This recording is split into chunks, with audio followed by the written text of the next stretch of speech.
தமிழக வெற்றிக் கழகத்தின் இணை பொதுச் செயலாளர் திரு நிர்மல்குமார் அவர்களை தற்போது சந்திக்க இருக்கிறோம். அவரிடம் சிறிய உரையாடல். வணக்கம் சார். இன்றைக்கி தமிழக பட்ஜெட் இந்தியாவுக்கே ஒரு முன்மாதிரியான பட்ஜெட்டு, இந்த 5 ஆண்டுகளில் சிறப்பான ஒரு பட்ஜெட்டை தாக்கல் செய்ய வந்த பெருமையாக சொல்லியிருக்காரு. அதாவது முன்மாதிரின்னு அவங்களா சொல்லிக்கிறதா இருக்குது. இந்த பட்ஜெட் இது தமிழக மக்களுக்கான பட்ஜெட் இல்லை, திமுகவிற்கும் அந்த குடும்பத்திற்குமான பட்ஜெட்டு.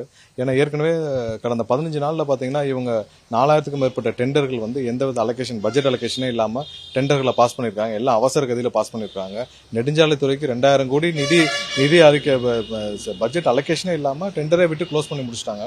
ஸோ இவங்க பட்ஜெட்டையும் கன்சிடரே பண்ணாமல் கிட்டத்தட்ட 15,000 கோடி அளவுக்கு ஒரு 15-20 நாளுக்குள்ள இவங்க டெண்டர் பாஸ் பண்ணியிருக்காங்கன்னா இவங்க இவ்வளோ அவசரம், அதாவது இடைக்கால பட்ஜெட் இன்னைக்கு தாக்கல் செய்ய போற நேரத்தில் இவ்வளவு அவசரமா எதுக்கு 15,000 கோடிக்கு உரிய டெண்டரை ஒரு 20 நாளுக்குள்ள டைம் ஃப்ரேம்குள்ள பாஸ் பண்ணாங்கன்றது பெரிய சந்தேகத்துக்குரியது. ஏன்னா இவங்க அவசரமா கமிஷன் எடுக்கணுமா, இல்ல அவசரமா இவர்களுக்கு தேவையான பணம் தேவைப்பட்டுச்சா, இல்ல எல்லாமே 3 நாள் 4 நாளுக்குள்ளலாம் டெண்டருக்கான ஆர்டர் பாஸ் பண்ணிருக்காங்க. ஸோ எல்லாமே பெரிய சந்தேகத்தை வளர்க்கிறது இவங்க அந்த பாஸ் பண்ணது. அது இல்லாமல் இந்த இடைக்கால பட்ஜெட்ல என்ன சொல்லியிருக்காங்க சொல்லுங்க. அதாவது இவர்கள் ஆட்சிக்கு வர்றதுக்கு முன்னாடி இவங்க சொன்னது என்ன, முதல்ல சிலிண்டருக்கு 100 ரூபாய் மானியம் கொடுத்தாங்களா? இது வரைக்கும் இல்ல. அது இல்லாமல் இதுக்கு விவசாயிகளுக்கு மோட்டார் பம்ப் செட்டுக்கு 10,000 ரூபாய் மானியம் கொடுப்பேன்னு சொன்னாங்க. இல்ல. மின்சார கட்டணம் 2 மாசத்துக்கு இருக்கிறத 1 மாசம் மாத்துவேன்னு சொன்னாங்க.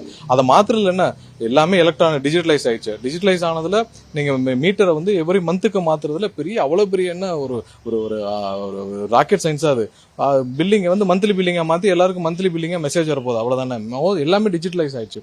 அதை கூட செய்யாமல் இந்த பட்ஜெட் இவர்கள் கொடுத்த வாக்குறுதியில 99% எந்த வாக்குறுதியும் நிறைவேற்றாமல் இந்த பட்ஜெட் அவர்கள் குடும்பத்திற்காகவும் அவர்கள் இந்த தேர்தலை சந்திக்க தேவையான நிதியை சுருட்டும் ஒரு பட்ஜெட்டாக தான் இருக்கு.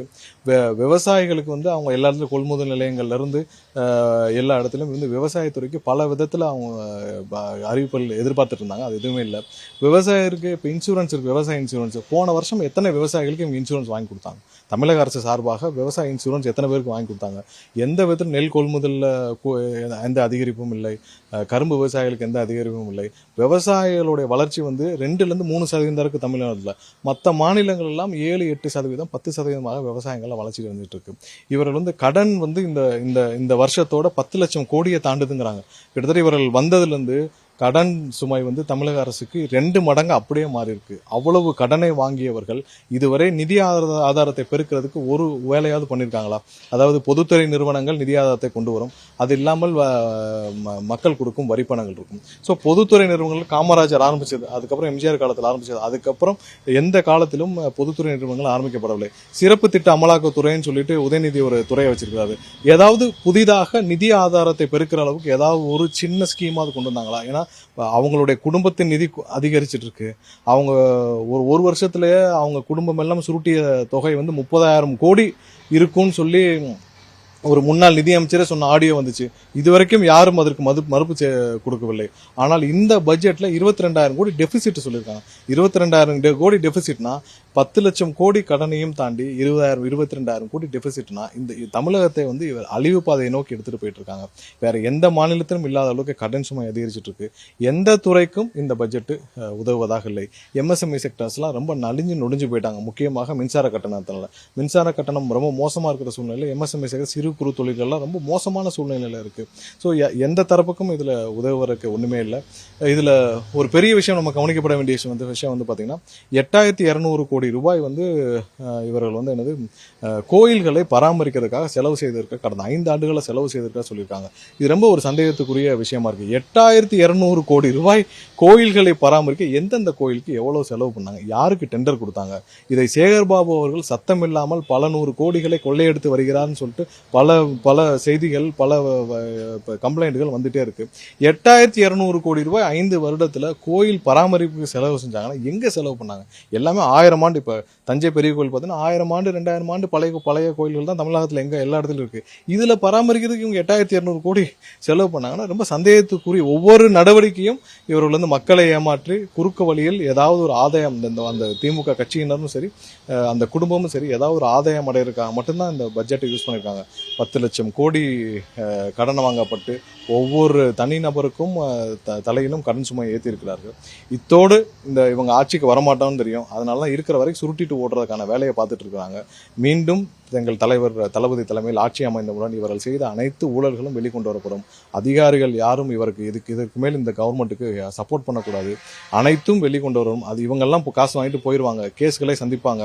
இவர்களுக்கு அது ஒன்றும் புதுசு இல்லை. ஆனால் அதிகாரிகள் மிகவும் எச்சரிக்கையாக இருக்க வேண்டும். ஒவ்வொரு ரூபாயும் மக்களின் வரிப்பணம் என்பதை யோசித்து அதிகாரிகள் செலவு செய்ய வேண்டும் என்பதை கேட்டுக்கொள்கிறோம். மொத்தமாக இந்த பட்ஜெட் தமிழக மக்களுக்கான பட்ஜெட் இல்லை. இது திமுகவிற்கும் ஒரு குடும்பத்திற்கும், ஸ்டாலின் குடும்பத்திற்குமான பட்ஜெட் தான். இது எந்த வகையிலும் தமிழக மக்களுக்கு பயன் தராது. லட்சம் கோடி கடன் வாங்கியிருக்கான்னு சொல்றாங்க. ஆனால் இந்தியாவிலேயே தமிழ்நாடு வந்து பொருளாதார வளர்ச்சி பெற்றுக்குன்னு சொல்லி முதல்வர் சொல்லியிருக்காரு சார். எந்த வகையில் வளர்ச்சி பெற்றிருக்கணும்னு ஒரு புள்ளி விவரத்தோட சொல்லணும். அதாவது இந்த துறைகளில் நாங்கள் இவ்வளவு வேலை வாய்ப்புகளை கொண்டு வந்திருக்கிறோம். வேலை வாய்ப்புல கொண்டு வந்திருக்கோம் நம்ம சொல்றதுக்கு வந்து இவ்வளவு ESI account, PF account create பண்ணிருக்கோம், இத்தனை ஆயிரம் ஸ்கில்டு லேபர், இத்தனை ஆயிரம் வந்து நாங்கள் அன்ஸ்கில்டு லேபர் கிரியேட் பண்ணியிருக்கோம், இவ்வளவு பேர் வந்து வேலைகள் உருவாக்கப்பட்டிருக்கணும். எதுவுமே இல்லை. இருக்கிற வேலை வாய்ப்புகள் எல்லாம் இங்க தமிழகத்தை விட்டு கைவிட்டு வேற மாநிலங்கள் தான் போயிட்டு இருக்கு. பொதுத்துறை நிறுவனங்கள் நலிவடைந்து போயிருக்கா இல்லையா? அது இல்லாமல் அரசு துறை நிறுவனங்கள்ல ஒன்றும் இல்லை. இவங்க ஆட்சிக்கு வர்றப்போ 5 வருஷத்துக்கு முன்னாடி 22,000 வந்து ஆசிரியர்களுக்கான வேலையை வந்து காலி பணிகளுக்கு டிஆர்பி அனௌன்ஸ் பண்ணுச்சு. டிஆர்பின்னு சொன்னாங்க, அப்போ இருக்கிற காலி பணிகள் அனௌன்ஸ் பண்ணாங்க. 22,000 காலி பணியிடங்கள் எவ்வளவு நிரப்பியிருக்காங்க. அதாவது காலி பணியிடங்கள் இருக்குன்னு சொல்லி அப்போ வந்து அறிவிக்கப்பட்டதுலேயே இதுவரைக்கும் 2,200 ஆசிரியர்கள் தான் நியமிச்சிருக்காங்க. இருக்கிற காலி பணியிடங்களே இவங்க நிரப்பல, இருக்கிற வேலை வாய்ப்புகளே கொடுக்கல. அப்போ புதுசாக என்ன அவங்க உருவாக்கிற போறாங்க? இதுவரைக்கும் இவர்கள் ஆட்சியில் எல்லா தரப்பு செவிலியர்களாக இருக்கட்டும், விவசாயத்துறையாக இருக்கட்டும், தூய்மை பணியாளர் இருக்கட்டும், எல்லாரையும் வேலையிலேருந்து தூக்கி வீட்டுக்கு தான் அனுப்பிச்சிருக்காங்களே தவிர்த்து புதிதாக யாருக்கும் எந்த துறையிலும் யாருக்கும் எந்த சப்போர்ட்டும் பண்ணல.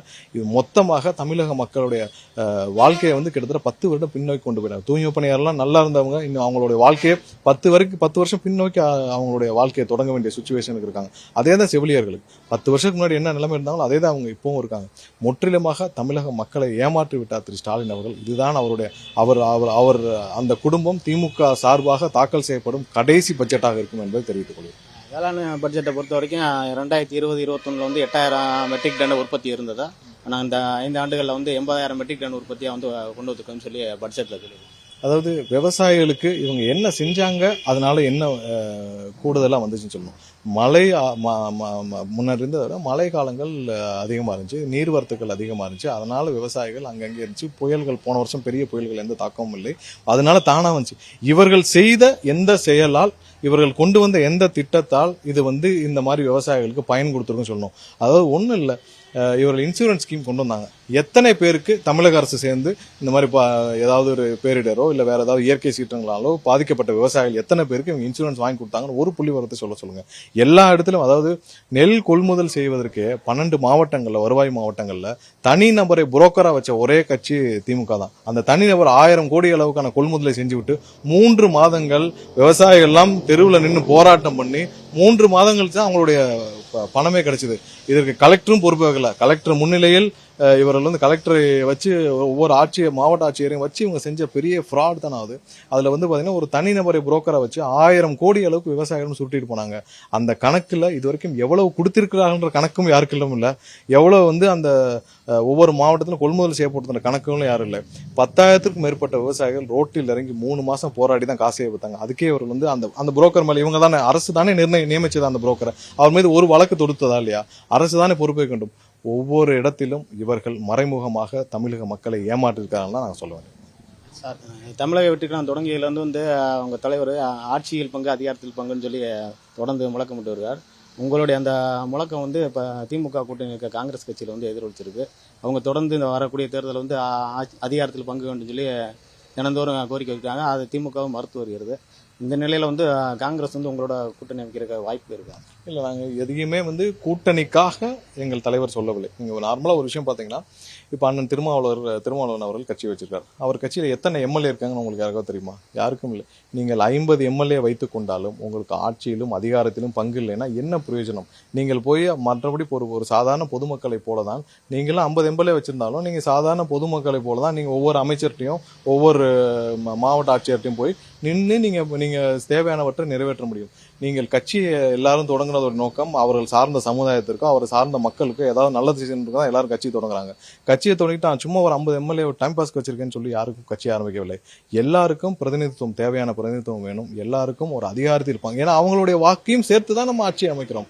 இது ஒரு பாலிசியா இருக்கணும். அப்பதான் சின்ன சின்ன கட்சிகள் அவர்கள் ஒரு சமுதாய நோக்கத்தோடு அண்ணன் திருமாவளவன் கட்சி ஆரம்பிச்சிருக்கலாம். ஸோ அவருக்கும் ஒரு அதிகாரத்தில் பங்கிருந்தால் தான் அவருடைய நோக்கம் நிறைவேறும். அவருக்கு நான் கூட்டணியில் மட்டும் அவருடைய வாக்குகளை மட்டும் வாங்கி கொண்டு அவரை ஏமாற்றி அவருக்கு அவரை திருப்பி அனுப்புவது நியாயமாக இருக்காது.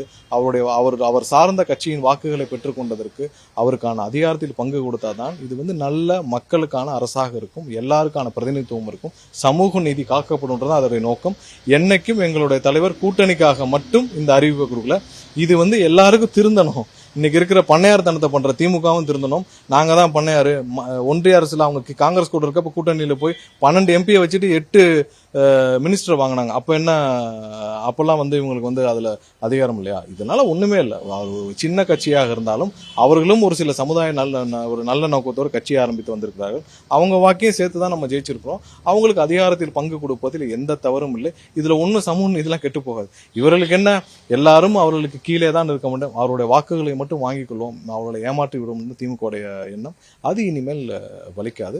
இது எங்களுடைய தலைவர் கூட்டணி கணக்கை வைத்து மட்டும் இதை சொல்லவில்லை என்பதை மீண்டும் தெரிவித்துக் கொள்கிறேன். அதிகாரத்தில் பங்கு கொடுக்குறேன்னு சொல்லியிருக்கீங்க. இது வரைக்கும் எந்த கட்சியும் உங்களோட அந்த கூட்டணி வரல, இனிமேல் வர்றதுக்கான வாய்ப்புகள் இருக்கு? இல்ல இது நான் திரும்பவும் சொல்றேன், இது கூட்டணி கணக்குக்காக எங்களுடைய தலைவர் அதை சொல்லவில்லை.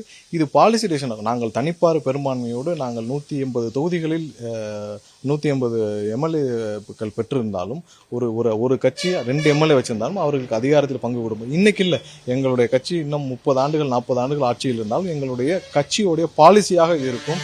எப்படி ஒவ்வொரு கொள்கை அளவிலும் ஒவ்வொரு இடத்திலும் எப்படி கட்சியுடைய பாலிசி, கொள்கை தலைவர் இருக்கும், அதே மாதிரி இதுவும் ஒரு பாலிசியா இருக்கும்.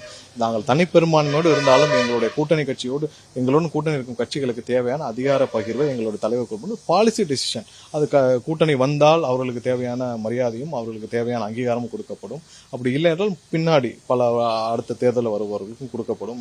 இந்த மாதிரி எந்த பாலிசியின் அடிப்படையில் கொடுக்கப்படும். கண்டிப்பாக எந்த மாற்று கருத்தும் இல்லை. இந்த தேர்தலில் கூட்டணி கணக்குக்காக நாங்கள் எதுவும் செய்யவில்லை. மக்கள் கண்டிப்பாக தனிப்பெரும்பான்மை எங்களுடைய தலைவர் முதல்வராக அமர்வார் என்பதில் எந்த மாற்று கருத்தும் இல்லை. தேர்தலில் அடுத்த விரைவில் வர இருக்கு. மாவட்டந்தோறும் பிரச்சாரம் அதுவே முழுமையாக நிறைவடையலை. அடுத்த கட்டமாக தொகுதி வாரியான பிரச்சாரங்கள் இருக்கும். இதெல்லாம் எப்படி கண்டிப்பாக பொதுமக்களுடைய பாதுகாப்பை கருத்தில் கொண்டு எங்களுடைய தலைவர் முழு நேரமும் மக்களோட பயணிக்க தயாராக இருக்கிறார். அவருக்கு தேவையான பாதுகாப்புகளை தமிழக அரசு ஒரு துளியும் கொடுக்கவில்லை. எங்களுக்கு தேவையான அனுமதியும் தமிழக அரசு கொடுக்கவில்லை. ஸோ ஒவ்வொரு நிமிடமும் நாங்கள் அதுக்காக போராடிட்டு இருக்கோம். நாங்கள் கண்டிப்பாக எங்களுடைய தலைவர் 100% பொதுமக்களோடு இருக்க தான் ஆசைப்படுறார். கண்டிப்பாக அதற்கான திட்டமிடல் நாங்கள் பண்ணிட்டு இருக்கோம். வர்றப்ப கண்டிப்பாக முழு அளவிலான தமிழகம் முழுவதும் பிரச்சாரம் இருக்கும். தமிழக வெற்றிகளை தேர்தல் அறிக்கை எந்த அளவுக்கு மக்கள் இல்லை, தேர்தல் அறிக்கை தயாரிக்கும் பணிகள் கிட்டத்தட்ட 2-3 ஆண்டுகளாக நடந்துட்டு இருக்கு. ஏன்னா எங்களுடைய தலைவர் என்னென்ன மாதிரியான அறிவிப்புகள் கொடுக்கும், எப்படி மக்களுக்கு பயனுள்ளதாக இருக்கணும், ஒவ்வொரு தரப்பு மக்களும் எப்படி பயனடைவார்கள் எல்லாத்தையும் திட்டமிட்டு செஞ்சுட்டு இருக்கிறாரு. அதனால ரொம்ப கேர்ஃபுல்லாக பலதரப்பு மக்கள்கிட்ட பலதரப்பு சேர்ந்த நிபுணர்கள்ட்ட பல ஆண்டுகளாக டிஸ்கஷன்ல இருக்காரு. கண்டிப்பாக ஒரு நல்ல தேர்தல் அறிக்கையாக 100% மக்களுக்கு நிறைவேற்றப்படும். திமுக மாதிரியான பொய்யான வாக்குறுதிகள் இல்லாமல் 100% மக்களுக்கான தேர்தல் அறிக்கையாக இருக்கும். கண்டிப்பாக அது விரைவில் தேர்தல் தேதி அறிவிக்கப்பட்ட பின்னர் ஒரு சில தினங்களில் கண்டிப்பாக எங்களுடைய தலைவர் இதை அனைத்தையும் முடிவு செய்துவிட்டு எங்களுடைய தலைவர் அதை அறிவிப்புகளை வெளியிடுவார். இப்போ தொண்டர்கள்ட்ட விருப்பம் விநியோகம் பண்ணிருக்கீங்க. தொண்டர்கள்ட்ட வரவேற்பு எப்படி இருக்கு? அதனுடைய நேர்காணல் எப்போ நடக்கும்? இல்லை, தொண்டர்லேருந்து ரொம்ப மிகப்பெரிய அளவில் வரவேற்பு இருக்குது. நாங்கள் இருந்தாலும் ஏன்னா ஓப்பனாக எல்லா இடத்துலையும் எவ்வளோ நம்பர்கள்னு நாங்கள் யாரையும் வலியுறுத்தவில்லை. இருந்தாலும் ஒரே நாள் முதல் நாளில் மட்டும் 10,000க்கும் மேற்பட்ட விருப்ப மனுக்கள் கொடுக்கப்பட்டுருச்சு.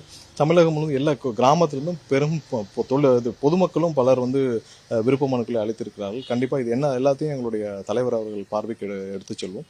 அவர் எல்லாத்தையும் ஃபைனலைஸ் பண்ணி அதில் தேவையான அதில் பொருத்தமான அந்தந்த தொகுதிக்கு ஏற்புடைய நபர்களை எங்களுடைய தலைவர் தேர்வு செய்வார். அதுக்கப்புறம் நேர்காணல் கண்டிப்பாக எங்களுடைய தலைவர் நேர்காணல் செய்து அதற்கான தேதிகள் எல்லாம் எங்களுடைய தலைவரின் இது எல்லாத்தையும் இந்த ஷெடியூலை பொறுத்து இருக்கும். கண்டிப்பாக எல்லாத்தையும் எங்களுடைய தலைவர் விரைவில் முடிவு செய்து அறிவிப்பார். தமிழக வெற்றிக் கழகத்தின் இணை பொதுச் செயலாளர் நிர்மல்குமார் அவர்கள் தமிழக பட்ஜெட் குறித்தும் தமிழக வெற்றிக் கழக தேர்தல் பணி குறித்தும் விரிவாக நம்மிடையே பகிர்ந்து கொண்டார். ஒளிப்பதிவாளர் பிரபாகருடன் நியூஸ் 18 செய்திகளுக்காக சிவகுமார்.